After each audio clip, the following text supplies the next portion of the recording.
শুভরাত্রি। কেমন আছো বন্ধুরা? সবাই ভালো আছো নিশ্চয়ই। একটু পরেই ঘুমাতে যাব, তো ঘুমাতে যাওয়ার আগে মনে হলো একটু গল্প করে যাই তোমাদের সাথে। গল্পটা বেশ মজার, হঠাৎ করে মনে পড়ে গেল এই গল্পটাও। আমার 2 ছেলে 1 মেয়ে।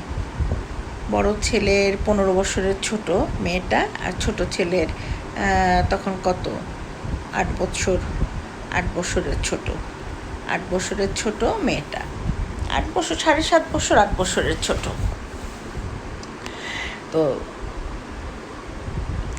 স্বভাবতই মেয়ে হয়েছে 2 ছেলের পরে মেয়ের প্রতি তো একটু ভালোবাসা, মায়া, মমতা একটু, আর মেয়ের জন্যই তো বাচ্চা নেওয়া, আরেকটা বাচ্চা নেওয়া। 2টা ছেলে হয়ে গেছে, তারপরে তার দরকার নেই। শাশুড়ি আম্মা আমাকে খালি বলতো, না আরেকটা বেবি নাও, আরেকটা বেবি নাও, তোমার একটা মেয়ে দরকার। হ্যাঁ, তো শাশুড়ি এরকম বলতে বলতে একসময় মনের ভিতরে ইচ্ছা হলো যে হ্যাঁ, একটা মেয়ে দরকার। ছেলেগুলো বড় হয়ে গেছে, আমার কাছে থাকে না বেশি বেশি। তো ছোট ছেলেটা একটু আহ্লাদি বেশি ছিল, যথেষ্ট আহ্লাদি ছিল সে, যথেষ্ট মায়াবান। মায়াবতী তো বলা যাবে না, ছেলে মায়াবান ছিল সে। তো তাকে সবাই আদর করতো, আর দেখতে মাশাল্লাহ অনেক হ্যান্ডসাম। তো তো ওকে এত আদর করতো সবাই ছোটোকালে। ওই আদরে আদরে ওর ভিতরে একটা জগৎ তৈরি হয়েছিল যে হি ইজ বেস্ট। তো যাই হোক, এখনও সে বেস্ট, খুবই ভালো। আমার আমার বাচ্চারা খুবই ভালো, খুব ভদ্র। তো শোনো মজার কথা, তো যখন হসপিটালে গেলাম, আমার ছোট ছেলে মুখটা এরকম করে এমন করে করে দেখে, এমন করে করে দেখে, একটু মনটা খারাপ তার, একটু মনটা ভার ভার, কেমন যেন তার মনটা অখুশি অখুশি। আবার বোনকে আবার এমন করে করে দেখছে, সেটাতে সে আবার আনন্দ পাচ্ছে। কিছুক্ষণ পরে তার চোখটা ছলছল করছে। তা আমি বলছি যে বাবা তুমি, মানে আমার মনে হচ্ছে যে আদর ওকে বেশি করে ফেলেছি, ওটা দেখে কি ওর মনটা খারাপ হলো। তখন আমাকে আমি তখন বাসায় চলে আসছি, হসপিটাল থেকে বাসায় চলে আসছি। তো ও একটু দূরে বসা, আমি ওর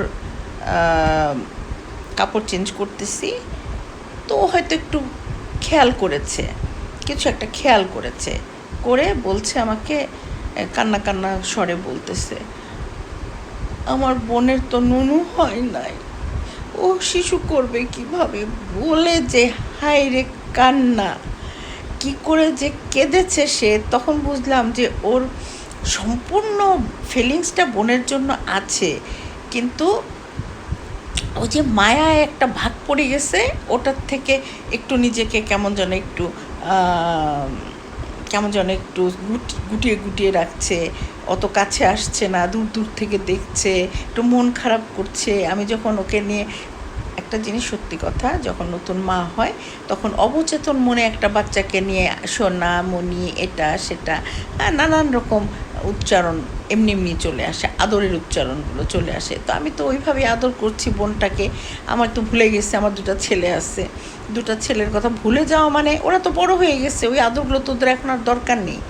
তো ও যে এটা মার্ক করেছে হঠাৎ করে দেখে, আমার বোনের নাই, ও শিশু করবে কিভাবে, আমি এখন কি উত্তর দিব বলো? আমার তো উত্তর দেওয়ার আর কোনো ভাষা নাই। পরে মনে হয় আমার মা কিছু একটা তাকে বলেছিল, তারপরে সে ঠান্ডা হয়েছে। এটাও একটা আমার জীবনের বিশাল বড় একটা মজার ইতিহাস। এরকম ইতিহাসগুলো আসলে ধারণ করে রাখা অনেক কঠিন, অনেকে ভুলে যায়, আমি কিন্তু ভুলিনি। আর নিজের সন্তানদের মজার মজার কথাগুলো কি ভোলা যায়?